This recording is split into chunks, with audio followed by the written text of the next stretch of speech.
जय श्रीराम.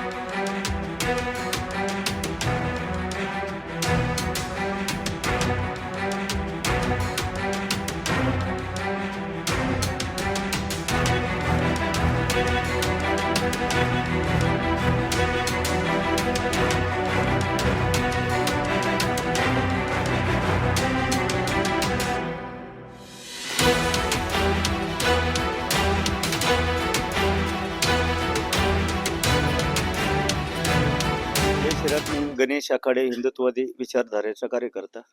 प्रथमतः मी राहुलगिरी महाराजांचा आभार व्यक्त करतो, कारण की सकल हिंदू समाजाच्या हृदयाशी अधीन असणारा हिंदू राष्ट्र निर्माण व्हावं ही संकल्पना जी महाराजांनी अंमलात आणली, त्यामुळे मी महाराजांचा सकल हिंदू समाजाच्या वतीनं आभार व्यक्त. कारण हिंदू राष्ट्र ही एक भूमी, पवित्र अशी भूमी आहे की परमपवित्र भगवा ध्वज ह्या हिंदू राष्ट्रामध्ये, या भूमीमध्ये देव ज्याला अवतरलेले आहेत आणि ही भूमी पवित्र राहिली पाहिजे.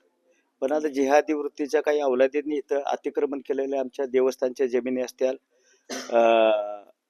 शक्तिपीठांच्या काही जागा असतील, जी 52 शक्तिपीठ आपल्या देशामध्ये, त्याच्यावरती काही अतिक्रमण मुल्ला असतील, लव जिहादची जी काही प्रकरणं होत्यात, लँड जिहाद होते, ह्या प्रकरणाच्या विरोधामध्ये आज आमचा संपूर्ण हिंदू समाज, सर्व संप्रदाय, सर्व हिंदुत्वादी संघटना असतील, सर्व आखाड्यांचे प्रमुख साधू संत महंत असतील, या धर्माचा प्रचार प्रसार करणारे सर्व जेवढे या भारत भूमीमध्ये असतील, महाराष्ट्राच्या पवित्र भूमीमध्ये असतील, जे शिवरायांच्या विचाराला अधीन राहून काम करणारे असतील, हे सर्व विचार सात्विक विचाराचे सर्व तरुण युवक असतील, बजरंग दल असतील, हिंदुत्वादी विचारधारेच्या मातृशक्ती असतील, दुर्गा वाहिनी असतील, सर्व माता भगिनी या यात्रेमध्ये सहभागी होणार आहेत.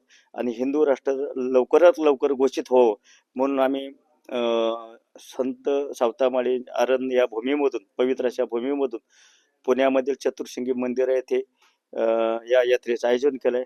आणि हिंदू भूमी, हिंदू राष्ट्र लवकर होईल ही मला शाश्वती आहे.